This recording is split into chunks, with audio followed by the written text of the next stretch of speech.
The Dusk Guard, Rise. By Viking ZX. Assembly. Chapter 12. Nova's body hurt. Not the dull pain broken by brief sharp flares that signified a major injury or the sharp pain of a surface injury, but a burning pain that ran through his legs, across his flanks, and up his chest. Even his throat felt raw and ragged. He blinked as sweat stung his eyes. His red mane had long since passed the point of damp, instead having turned to a wet towel that clung to his shoulders and forehead. There wasn't a single part of his body that wasn't soaked in sweat. He knew he smelled horrible, but he had reached a point several miles earlier where he had just stopped caring. "You'll want to stretch out for a bit," came a cultured voice at his side. He recognized a hint of Manhattan in the accent. Nice place, Manhattan, he thought. Always some challenging jobs. Your body isn't quite used to this just yet, the voice continued. Nova carefully turned his head, wiping sweat from his eyes with a forehoof. Standing next to him was the pink unicorn mare who had shown up that morning, named Dawn Triage. Her coat was a bit darker now, even she had broken into a heavy sweat as a result of the long run. "Stretch?" he asked, panting. She nodded. "If you simply stand there you run the risk of making yourself much more sore than you're already going to be. Do some stretches, even if it hurts." She walked off before he could respond, heading over towards Skybolt where she lay on the grass, her sides heaving. He found a bit of solace in the sight of the winded Pegasus. Seeing that he wasn't the only one on the team who had found the run taxing beyond belief assuaged his ego somewhat. He slid his forelegs out carefully, stretching muscles along his back and flank. On the other side of the wide training courtyard he could see Sabra carefully balancing himself on one hoof, stretching his other 3 limbs into the air. They'd barely just finished their morning run, and already the zebra appeared as calm and neutral as ever. He didn't even appear to be breathing hard. Which made him the only member of the team to earn that status, Nova realized as he put himself into another stretch. Even still he paused the thought train, mentally reminding himself to call him Captain Song before he earned any other extra miles for the team to run. Even Captain Song was still breathing hard, although the tough old stallion didn't seem any worse for the wear. Nova was starting to understand exactly how well the captain lived up to his name. Nova had just put himself into a very complex backwards pretzel twist, a move he was particularly proud of being able to pull off, as most mares he knew couldn't even get halfway close, when Hunter's voice echoed across the training yard. "Dusk Guard. Fall in." Nova groaned and carefully twisted his body back to a standing position. He started to jog over towards the far wall where Hunter and Captain Steele were waiting, but something in his back leg rebelled, so he contented himself with a brisk trot that was designed as much to hide his sore leg as conceal the urge to limp. If there was one rule he'd learned as a thief that he figured applied to the guard, it was not to let them see your weaknesses. "All right team," Captain Song said as the ponies lined up. "I hope you've enjoyed your first taste of what it's going to mean to be a Dusk Guard. Just so you know, that run was a trial run. 10 miles. It would have been 8, but some pony made a few smart remarks." Nova cringed inwardly at the words. "Now," the captain continued, "in the future we'll be doing longer runs than that." There was an exasperated gasp from Skybolt. Nova looked over to see her staring at Captain Song with an exasperated look on her face. "Do you have something to add?" Steele asked. Skybolt shook her head. "No sir," she said, although her voice sounded weak and her legs were trembling. She gave a weak smile. "I'll manage." Nova almost snorted, catching himself at the last moment. At least she was optimistic. He had the feeling that if they did this again the next day his legs were going to fall off, or at the least his hooves. "Determination is good, but in this case discretion is better," the captain said. He began pacing back and forth in front of them. "Some of us are going to be incredibly sore tomorrow. Some of us won't. Each of us is at a different level in our abilities. In order for us to work together, as a team, we need to understand where each one of us is at, what each one of us is capable of. He stopped pacing and motioned towards Dawn. That's why we're spending the next few days prepping for the actual training we'll be undergoing. Dawn Triage will be watching each of us, even me, in turn over the next few days as we undergo various exercises. As the official medical expert of the Dusk Guard, her word is law, even superseding mine as the need arises, and it'll be her decision that decides what sort of training we're going to be doing each day. Any questions? Nova shifted his eyes to the left, and then to the right, but no pony had raised a hoof. All right then, Captain Song said. Every pony follow me. We've got one more thing to do before we break for breakfast. He turned and began to move off at a brisk jog, heading for one of the training field's entrances.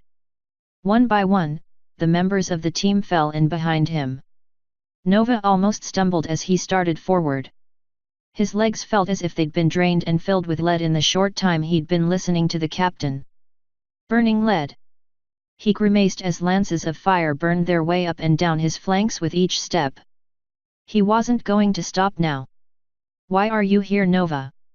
Came the voice in the back of his mind. What are you trying to do? Prove something? He ignored it. He could doubt himself another time. Right now, his only goal was to survive until breakfast. He felt his body fall into a steady rhythm, the burn in his legs subsiding. He just had to last until breakfast. He could pass out then. They didn't go far.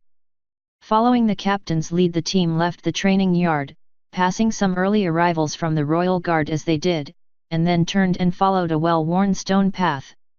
A minute later, they arrived outside of a weather-worn building that was sitting, as near as Nova could tell, on the far side of the training grounds. It was fairly plain, lacking the usual coloration of most equestrian buildings, and its grey coloration made it look as if it had been constructed from cement. As they walked through the single open doorway, Nova rapped the material underfoot with his hoof loudly, drawing an odd look from Dawn but nothing else. There was no doubt about it, the entire outside of the structure was made out of cement. The inside was even stranger. As the team passed through the doorway, the sound of their hoof steps changed from the sharp clop of hooves on stone to the ringing of hooves on metal. As he stepped inside, Nova took a quick look around. The captain was waiting for them inside an empty, plain-looking metal room. The room itself was a perfect square, with only the open doorway behind them and two closed doorways on the far wall, one of which steel was standing in front of.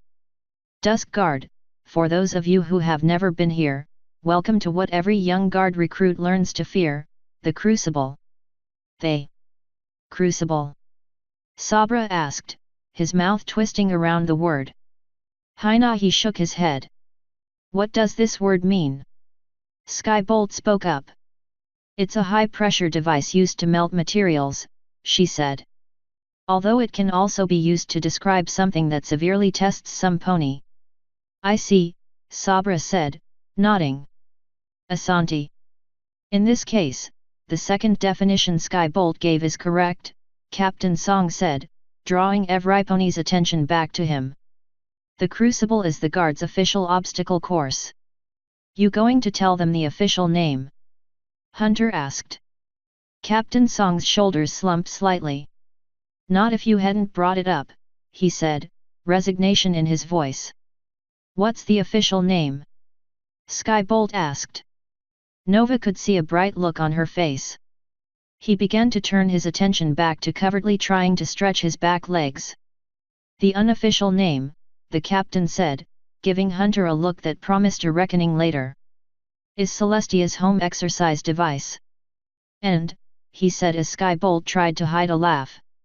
If any of you call it that within Her Highness's hearing, all I can guarantee is that I'll try to match her punishment for you. He glared at Skybolt, but it only made her chuckle louder. Then Dawn began to laugh as well, her polite, evenly spaced chuckles contrasting with Skybolt's more unladylike laughter. As their laughter began to escalate, Nova could feel his own slightly sour mood begin to evaporate. He started to chuckle. It was a pretty good nickname. See, this is exactly why I didn't want them hearing that, Captain Song said to Hunter. His expression was neutral, but Nova could detect a hint of annoyance in his voice even over the sporadic laughter of the group. "They'd have heard it eventually," Hunter said, giving Steele a nonchalant look. "Besides, now they're all in a good mood. The only ones who aren't laughing are you and Sabra." He gestured at Sabra with one hoof. Sabra shrugged. "I don't get the joke," he said simply, giving the group an embarrassed grin. "Someone will explain it to you later. Until then, don't go repeating it in the wrong place," Ste Nova caught himself. Captain Song said. "Now, if we could have a little order, I'd like to get to breakfast sooner than later." After a moment the laughter subsided, and he continued. "Anyway, today we're going to be running the crucible in pairs of 2. Each team will have 3 minutes to make it through the course. If you or your partner fails to reach the end, neither of you do. Some of us," he indicated Don, Hunter, and himself, "have run the course before, so we have some idea of what to expect. The course itself is fairly straightforward, just follow the arrows and you'll be guided right to the end." "What about flying?" The question came from Skybolt. The captain grinned, the same kind of predatory grin he'd given Nova when he'd informed him of who he was. "You're welcome to use your own abilities to their fullest," he said. "In fact, I encourage it. Just be warned that this course was designed to challenge, so if you try something like say flight or teleportation, you might find yourself surprised." Nova knitted his brow in surprise. "What about damages?" he asked. The captain shook his head. "The course is durable, it's been in use for decades. Even if you do damage it, it won't be the first time, I'm sure." He paused for a second, his eyes taking on a piercing look that made Nova uncomfortable. "Although I guess it couldn't hurt to tell you to not purposefully destroy the course. Oh, and no breaking through to the outside or flying out. It's clever, it's been done." He stared at the line of ponies. "Any questions?" Nova shook his head along with the rest of the group, his mind already psyching itself up for the task ahead. 3 minutes, an unknown number of obstacles and... "Nova, you'll be paired with Sabra. Skybolt, you're with Hunter. Dawn and I will run the last trial." "Right, and a partner." Nova looked over at Sabra, who gave him a small nod. He returned it after a moment's hesitation. "Do you have any idea of what we will be facing inside?" Sabra asked as he walked over. "Straight to the point." "No, not a clue," Nova said. "No one ever hid anything worth grabbing in the guards' quarters. If you want to know what the hallway to the Royal Archives is like, I can tell you that." His response was met with a laugh from Sabra, and Nova had to crack a smile. He hadn't been entirely joking. "All right," Captain Song called. "Nova and Sabra, you're up first. Once this door opens," he said, tapping one of the room's doors with one hoof, "the clock is ticking. 3 minutes to get as far as you can or reach the exit. The rest of you come with me up to the observation deck." He slid the other door open, revealing a set of stairs that led upwards and began to climb. One by one, the rest of the team followed him, leaving Nova and Sabra alone. "Well," Nova said, positioning himself in front of the door. "Let's get this over with as fast as we can.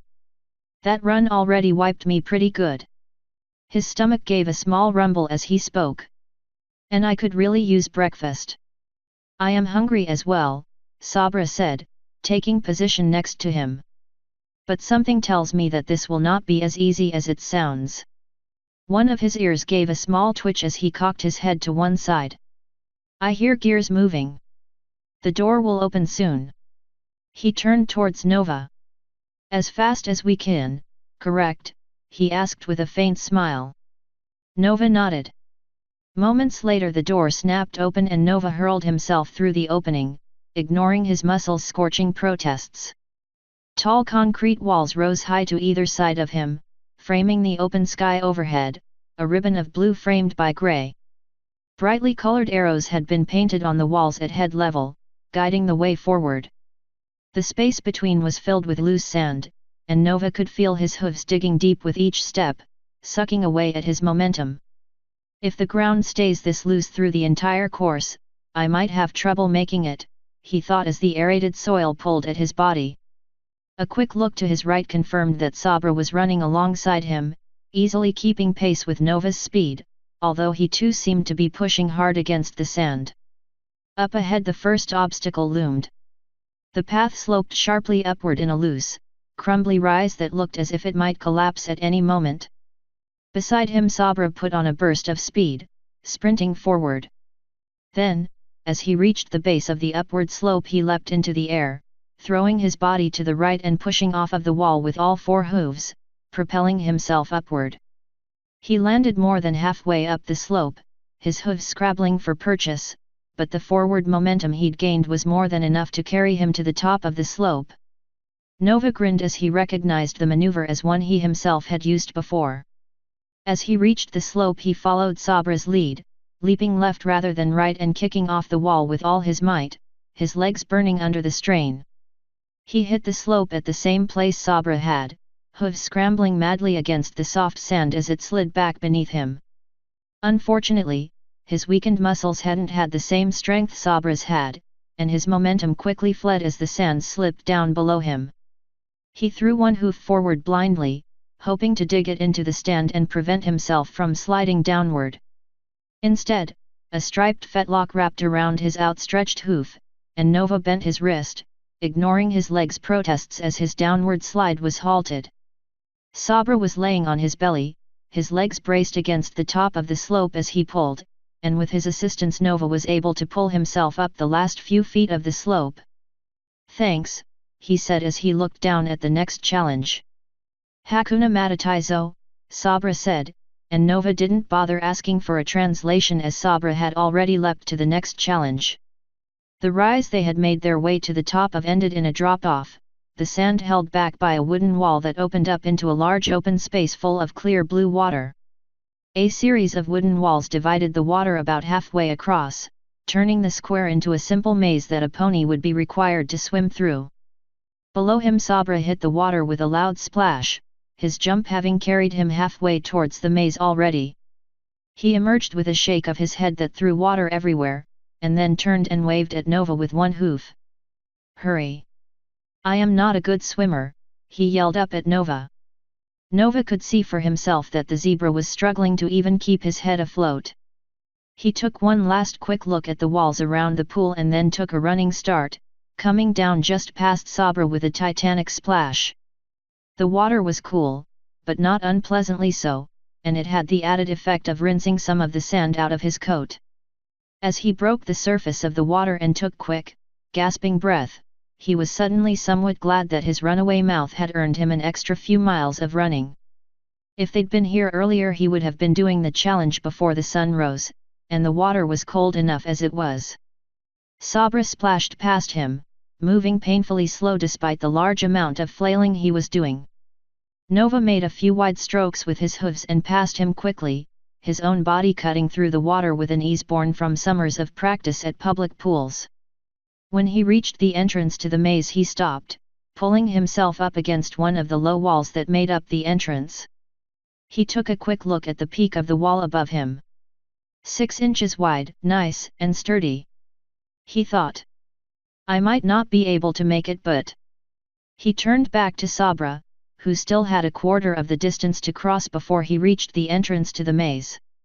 Bracing himself against the maze wall, Nova summoned forth one of the most basic unicorn spells. A bright yellow glow began to sparkle around his horn, while a matching yellow field bloomed to life around Sabra and began pulling him through the water, aiding his movement. "You've got good balance, right?" Nova asked as Sabra drew close to the wall. Then, without waiting for an answer he sent a surge of magic along his horn. Sabra flew upwards out of the water, boosted by Nova's magic, while at the same time Nova was shoved down, his head completely submerging as he rocketed down towards the bottom of the pool. Telekinesis was one of the most basic magical abilities of any unicorn, allowing a unicorn to surround an object with a magical field and move it by force of will. Of course, the heavier the object, the more magical power it took to move it, as merely moving something with one's magic didn't negate the amount of energy that it took to do so. If a pony used less magic than the mass of the object they were moving, then they often found the remaining mass being exerted as an opposing force on their own horn. Hence most unicorns quickly learned to stick to small objects that they could easily manage. Not Nova. He'd learned long ago that with a little lateral thinking, a force on his horn could be a great tool if used right. He'd even come up with a few variant spells that used similar principles in varying ways. What it currently meant was that he'd been able to push Sabra up out of the water while at the same time pushing himself down to the bottom. The moment his hooves hit the bottom of the pool, he let go of Sabra with his field, hoping the zebra had figured out what was going on, and pushed upwards with both his hooves and his magic. The resulting force was enough to push his body completely free of the water as he surfaced, launching him high enough into the air that his scrabbling forward hooves just barely fell over the top of the wall. Still blinking water from his eyes, he kicked his back legs fruitlessly, trying to find purchase on the slick wood. Once again Nova felt Sabra wrap a foreleg around his and pull him up. He kicked up one of his hind legs, felt it slip over the lip that was the top of the wall and pressed down, ignoring the leg's tortured protests as he pulled his body onto the narrow ledge. He wiped at his eyes with one hoof, blinking his eyes at the heavy winds that were surging all around them. Why did the fans turn on? Sabra yelled from his carefully balanced position on the wall. Around them panels on the walls had opened up revealing massive fans, all aimed in different directions and filling the room with a maelstrom of wind currents that were strong enough to ruffle even Nova's wet mane. Because we're above the wall. Nova called back. Makes it harder for a Pegasus to fly over the whole maze. Now let's go, he said as he carefully pushed himself up. We've got to hurry. Sabra nodded and turned, running down the narrow wall top with practiced ease, and Nova followed him at a slower pace, looking for a clear opening in the water path he could jump into. Asterisk asterisk asterisk. High above on the observation platform, Steele scoffed in surprise, watching as the two made their way towards the end of the maze, Sabra leaping from wall to wall with a fluid grace that looked almost unnatural, and Nova leaping back into the water once he saw a clear path and moving through it with surprising speed. They're doing much better than I thought they would, he remarked to Hunter as the two ponies reached the end of the challenge and entered the next part of the course, a series of staggered pillars with small platforms placed around them at unequal heights, connected by thick ropes. Without a pause they leapt onto the first platform. Sabra must have said something, as the zebra flipped over onto his back and held his hooves up. Nova then took a running start, leaping up and landing on Sabra's hooves. They both gave a heaving push and suddenly the purple unicorn was flying through the air, his fiery red tail streaming behind him like flame from a rocket. The assisted leap sent him arcing high, and he landed with a quick roll on top of one of the higher platforms, skipping several of the platforms in between. Beside him Hunter nodded. His expression bore nothing but an impressed look at the resourcefulness of the pair. I gotta say, the climbing over the wall never occurred to me when I ran this thing with the Rangers, he said with a hint of awe in his voice. I tried to fly, the fans knocked me into the water, and I swam the rest of the way. I feel a little upstaged. Steele nodded as he watched the pair pass through the pillars, Sabra launching Nova over the gaps and Nova returning the favor by holding the cables tight with his magic, allowing Sabra to run across them rather than going hoof over hoof underneath. I think I underestimated them myself, he said as the two cleared the jump over the last platform and ran through to the next challenge. They came out on a high ledge above another pool of water. This time a single path was in front of them, a sloped and twisty thing that wove around the pool like a snake as it descended. Of all the challenges, it had been Steele's least favorite back when he had been in the academy. The entire path was enchanted, coating it in a thin layer of ice and making its sloped surface almost impossible to navigate quickly. Most guards simply opted to jump and swim the length of the room rather than try to navigate the downward slope. As he watched, the two seemed to be considering their options. Nova was shaking his head, gesturing at the path, and moments later a brilliant beam of yellow light shot out of his horn, panning along the path and sending up spurts of steam. The two began to move down the path, easily navigating its awkward turns without the ice. Steel turned to look at Dawn, who was watching the events below with a very interested look on her face. "Can you do that?" he asked. She gave a small shake of her head. "Not a chance." "I didn't think so," Steel said as he turned back to watch the pair leave the challenge. They were over halfway through the course now. "I remember a few cadets tried it when I was in the academy, but it took a lot of heat to even melt the ice, let alone evaporate it." "What's his special talent?" Hunter asked. Steel thought for a moment. "Well, his file said it was probably either for sneaking, hiding, or thieving." Hunter gave a small shake of his head as the two ponies below began working their way up one of the ubiquitous rope ladder walls that seemed to be featured in every obstacle course. "And we never bothered to ask which it was. Last night I overheard him telling Sabra that it wasn't for stealing. It doesn't match his cutie mark either." Down below, Nova seemed to have the upper hoof as Sabra became more and more entangled in the loose ropes. Nova reached the top of the ladder and turned, using his magic to straighten the loose ropes and letting Sabra speed to the top. "What does match his cutie mark?" Steel asked as he watched the duo move on, Nova's horn still glowing yellow. "I tried asking him about it on the train, but he dodged my question pretty well, and I didn't just want to order him to tell me." Hunter shrugged. "It looks pretty familiar," he said with a nod. "But I haven't been able to put my hoof on what it is just yet. I swear it looks familiar though, with the crescent and all." He frowned as Nova once again sent out a pulse of yellow-red light, this time giving Sabra a quick boost up to skip an entire section of the course. "Maybe it's just me getting old," he said hesitantly. "But wasn't Nova's magic colored blue last night?" "Hey, you're right," Skybolt said, her eyes widening. "Why is it that red-yellow color now? I didn't think unicorns could change the color of their magic." "They can't," Dawn said, her voice concerned. "A unicorn's magic is part of who they are. You can't change its color. The closest you can come is mixing your magic with some pony else's, but even then that requires two ponies." Steel said as the duo moved on, the strange yellow mystery winking out. "I think I have a few questions for our young thief now," he said as the two ran past the last obstacle and finished the course. He checked the observation platform's clock. 2 minutes and 35 seconds. "And we might need to see about making this course a bit more difficult, maybe set some traps."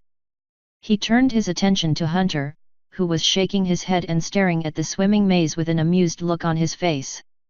"Hunter, why don't you fly down and collect those two, bring them up here and then you and Skybolt can do the next run." "Yes sir."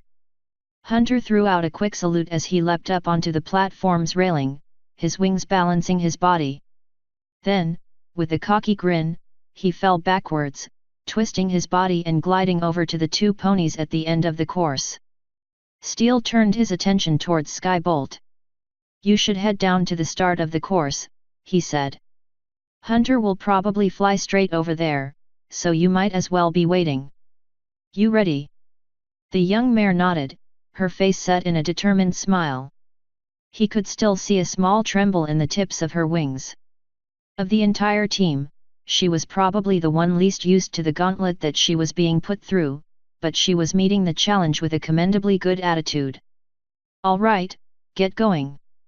Skybolt mimicked Hunter, pulling herself over the railing and lazily gliding down towards the entrance of the building, and Steel turned towards Dawn. "As for you and me," he said, "we're going to ask Nova a few questions." Moments later the figures of Nova and Sabra rounded the last turn in the stairway and stepped onto the observation platform. Both ponies were breathing heavily, although where Sabra's was controlled and steady, Nova's was more of a heaving gasp that was rocking his whole body. "Well," Dawn said, walking over and taking a closer look at Nova's heaving sides. "Some pony gave this test their all." Nova's ears turned down as he gave her an annoyed look, but he didn't say anything as she paced around him until she prodded his side. "Hey, hooves off," he said weakly. "I'm a little sore, and I don't like being poked." Dawn ignored his response and instead kept circling. Nova, Steel said, stepping in front of the colt and looking down at him. Before I start this next round on the obstacle course, I want to clear something up. I need you to answer me truthfully. Are we clear? The young unicorn looked at him for a moment, his ears back flat against his head and defiance in his eyes. That depends on the question, he said after a moment's hesitation. Sir. Steel shook his head. Unacceptable. If I ask you a question, then I expect a truthful answer, in full. I can't have someone I need to rely on lying to me. Nova opened his mouth as if to spit back a hot retort, fire in his eyes, but stopped and closed his mouth. His ears were still down, but the defiant look in his eyes had been replaced with a look of suspicion. The two stared at each other for a moment, Steel doing his best to mimic the stern impassive look that he'd gotten from so many training sergeants as a cadet, and Nova doing his best to look unaffected, which wasn't easy for his as Dawn was still closely examining him, and his eyes kept darting in her direction. The only pony who seemed completely indifferent to the entire exchange was Sabra, although Steel wasn't quite sure he'd be able to tell if the monk was taking great interest. Nova's mouth uttered the single syllable before clapping shut again. Steel waited, watching the youth. Nova started again, but this time stopped as Dawn poked his rear leg with one hoof and he shied to one side. Hey, hooves off! He said angrily. What are you doing back there? Your leg was once injured, was it not? Dawn asked quietly, impressing Steel with her patience. The shocked look on Nova's face apparently told her everything she needed to know. The signs are there, she said as he stammered inquiries. The muscle tone is slightly less than the other leg, the favoring slight but apparent. I would assume it happened in the last year, am I correct? Nova looked at the group, as if searching for a way out of the situation, then back at Dawn. Yeah, just an accident a few months back. Is that what you wanted to know about? He asked, ears perking. My leg. His expression darted between Steel and Dawn. It happened months ago, it's not a big deal. Not quite, Dawn said, speaking up before Steel could. It does mean I will need to make a more detailed examination of your leg later to make certain that it hasn't been improperly healed. Also, we will need to adjust your training to focus on it, as I would gather its lesser strength comes from a subconscious thought to use the other leg more. Still, she said, circling him once more. That is not what Steel wanted to ask you about. Hey up there, came a call from down below. It was Hunter's voice. Is the first part of the challenge waiting? Because I'm pretty sure that would put us over our time limit before long. One moment. Steel called back. A suspicion was forming in his mind. Something he would have never considered before a few weeks ago. What if the unicorn standing before them wasn't a unicorn at all? He'd only turned up a few weeks ago, barely after the changeling invasion of Canterlot. Could it be possible? He fixed Nova with another, more serious look. Nova, I'm ordering you to stay where you are. Don't move. What? Why? Nova asked, his expression growing worried. Sabra, Steel said, ignoring Nova's question. If Nova tries to run for it, stop him. The zebra gave him a small nod, although there was confusion evident in his expression. Whoa, whoa. Nova said, sitting back on his haunches and holding up his hooves. I'll answer your questions, all right. His eyes were wide now, darting between the rest of the team. Questions later, Steel said, staring at him. If you so much as make a move like you're going to bolt for it during this next bit, he left the threat hanging in the air, his eyes darting towards Dawn. Dawn, can you scan him to see if he's really a unicorn? Wait. Really a unicorn? Nova looked completely baffled now. Well, of course I'm a woa. Hey, that tickles. A dull orange glow had surrounded his body, pulsing in time with the glow that had sprang up around Dawn's horn. Her eyes were tightly closed, an expression of concentration on her face. There was a small pop as the glow around Nova disappeared, and her blue eyes opened, wide with what looked like surprise. She looked over towards Steel. "He's not a changeling," she said, her voice slightly higher pitched than normal. "He's a unicorn, just like he said." "Wait, you thought I was one of those freaky bug things?" Nova said, looking almost as surprised as Dawn. "What gave you that idea?" "The same thing that I wanted to ask you about before you got all defensive," Steel said, feeling slightly surprised, and more than a little embarrassed at the scene. "Your magic, it was a different color last night." Nova looked at Steel, his jaw slack, and then burst out laughing. "Really?" he asked between laughs. "That was what you wanted to ask me about?" "A unicorn's magic cannot change color," Steel said, ignoring the laughter as Nova slumped down on the deck, his sides heaving in and out almost as hard as they had been when he'd first reached the platform. "Hunter said that your magic was blue last night, and yet down on the obstacle course it was yellow. The only thing I could think of that would account for that would be a changeling who was sloppy with his magic." Nova's laughter slowed to a mellow chuckle. "Tartarus," he said, brushing away tears from his eyes. "I never thought I'd get that accusation. I had a pony in Los Pegasus accuse me of having an identical twin once, but..." He looked up at Steel. "All right, I may as well tell you. Is there a particular reason that you didn't wish to share anything?" Dawn asked before he could continue. Nova shrugged. "I like my privacy." Dawn made a small clicking noise with her tongue, but when it became apparent that she wasn't going to say anything, he turned back toward Steel. "It's part of my special talent," he said, turning one side towards the group so they could see the mark on his flank. "When the moon is up, my magic is blue and I can freeze things with my beam spell. When the moon swaps for the sun, my magic does the opposite." He pointed at the twin crescents of his cutie mark.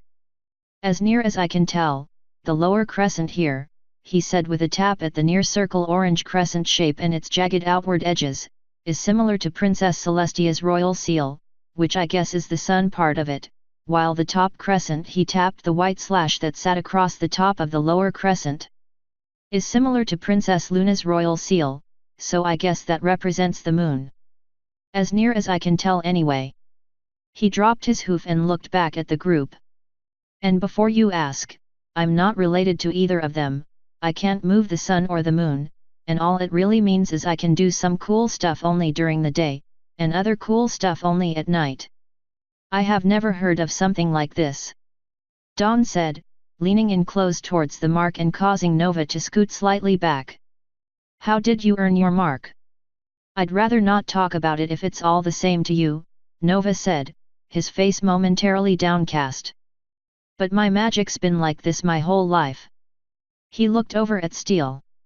"So? Satisfied?" Steel nodded. "Satisfied. Although you're going to be doing a few extra miles tomorrow."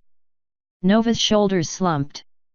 "If you don't like it," Steel said as he turned back to the platform railing, "then you can learn to start taking orders like you're supposed to." A little part of him kicked as the words left his mouth, and he knew the words had been harsh. He looked back at Nova and saw that the youth was staring down at the wooden flooring, an angry look in his eyes. "On second thought," he said, turning away so Nova wouldn't see him looking at him and regretting his harsh words. "You're new to all this, and it's probably going to take a bit for you to adjust, so no extra miles. But you are going to have to learn to trust me." As he turned back to the railing and signaled to Hunter that the test was about to start, he had the distinct feeling that it might have been easier to ask the unicorn to fly. *******. Have you seen the news yet?" Hunter held up the latest edition of the Canterlot Daily as Steel sat down across from him, a bowl of steaming oatmeal gripped carefully in his teeth. "Seen what?" he asked without looking up. "This," Hunter said, tapping the headline. "Railway porter critically injured in train attack," Steel said, reading the headline aloud. "Late-night assault possibly connected to train robberies plaguing the equestrian rail service for months." He took the paper from Hunter, ignoring his breakfast as he examined the article further. I heard something about the robberies on my way here, Hunter said, taking a bite of his salad and grimacing. Crikey! Onions! Anyway, he said with a pause as he wiped his mouth with a napkin. I ran into an old friend of mine and she said that from what she'd heard, the ERS has been swamped with thefts lately. One every week or more. No idea who, why, or how. Well, the papers make it sound like somebody's out to harm everyone who's ever ridden on a train.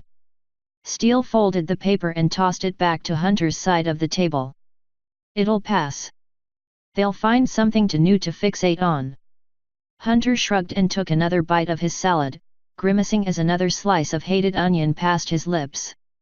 Could be, he said when he'd finished chewing, that the steward wandered in on the thief and he tried to quiet him permanently. Steele shook his head. Doubt it, he said. The article said that they found him after he was attacked, and from details they gave I think that's mostly conjecture. I don't know, Hunter said, flipping the paper open on the table. Listen to this. According to doctors, the unnamed stallion suffered numerous blows to the head consistent with a blunt object. That sounds like something deliberate. It can't be an accident or the ERS would have said something to that effect. You misunderstand, Steele said, giving his head a quick shake. I'm open to the idea that it was a deliberate attack, but not to permanently silence. If it had been that, he wouldn't be in the hospital. Maybe the attacker figured the job was done. Sloppy. Realized the horror of what he was doing. More likely, Steele chuckled as Hunter took yet another grimacing bit of his salad. You know, you could just pick the onions out. Hunter shook his head. Nope, they're good for me. Steele laughed. And the logic there is. If it tastes so bad, there must be something good in it. You know, like medicine. Hunter said before taking another large bite, face contorting with every movement of his jaw as the sharp bite of the onion burned his tongue. Steele chuckled and dug into his own oatmeal. So, Hunter said as soon as he'd finished his latest battle. You think he found the thief and got taken out in a panic? I don't know, Steele said, his mouth gooey with hot oatmeal. He paused and swallowed, following his gulp with a sip of his water before continuing. I think that if it was a panic, then whoever did it would have likely been caught, but since they weren't, maybe they didn't panic and knew what they were doing. He flipped the paper around and tapped the headline with one hoof. This will scare a lot of ponies though. Equestria just isn't used to having something like this happen. If this were the Griffin Kingdoms, sure, nobody would bat an eye, but here? In Equestria? He shook his head. Yeah, Hunter said, the last of his salad vanishing. I'd hate to be in charge of the railroad right now. Nobody's going to want to take it if something like this happens again. Steele sat up, his breakfast momentarily forgotten. Come to think of it, he said as looked up and down the rows of tables, checking to see if anyone else in the sparsely occupied cafeteria was listening in while tilting his head so it looked as if he was only stretching his neck. Hunter followed his gaze. Skybolt and Dawn were having a discussion a few tables over where Skybolt appeared to be doing most of the talking, Sabra sitting nearby, looking at his food with what looked like trepidation. Nova, on the other hoof, clearly had no such reservations. He was sitting along, devouring a large stack of oatcakes with zeal. The few other ponies making use of the cafeteria were off on their own or preoccupied with other matters. Come to think of it, Steele said, facing Hunter once more. That would explain something I saw last night. He said, relating the disruption in the night court that he'd seen the previous evening to Hunter. I would bet that given the news ponies that I saw last night, if you flip through this paper you'll find something about that tied in. Hunter's brow furrowed beneath his Stetson as he frowned. Hey!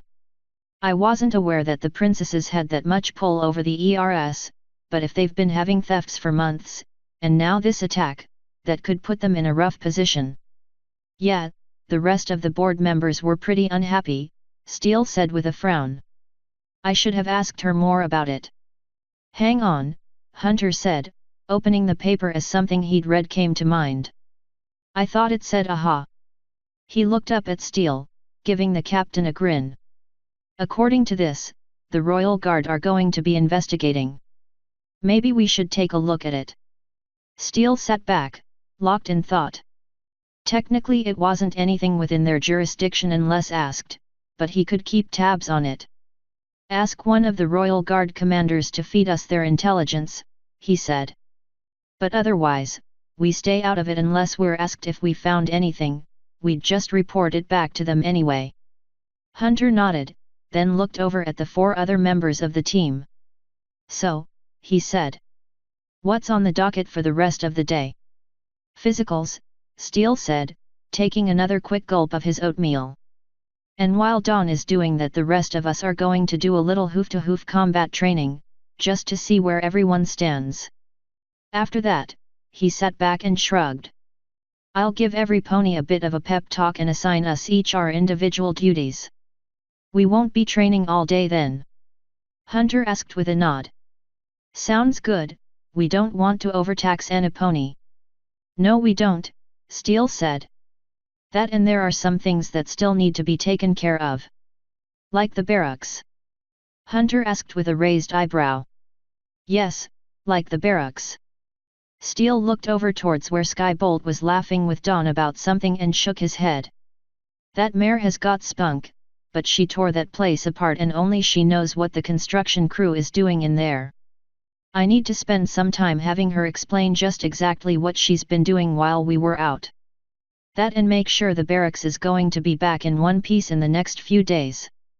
What about the rest of the team? Sabra we can just turn loose, Steele said. He asked me earlier if we going to be given time for his regular training anyway, and I doubt he's going to cause any problems. What about Dawn? Hunter asked, his eyes darting to the mare in question and then back at Steele. I'm going to have her test Nova's magic ability, see where he's at. Steele looked down at his now empty bowl and then over towards the cafeteria's clock. All right, time to get the physicals done. He looked back at Hunter. You're up first. Really? Hunter said, his expression crestfallen. I was a ranger a week ago, can't you just call it good? And deny Dawn her chance to say hello? Steele asked in mock disappointment. She's been looking forward to this all morning. He cocked his head to one side, rolling his eyes back as if deep in thought. I think she even mentioned something about getting a special needle out just for you. The harpoon, I think she called it. Oh. Very funny, Hunter said as he picked up his own dish. I thought Nova and I were the 2 wise guys around here. You're never too old to learn new tricks, Steele said with a smile. Now pony up and let's get moving. Author's note.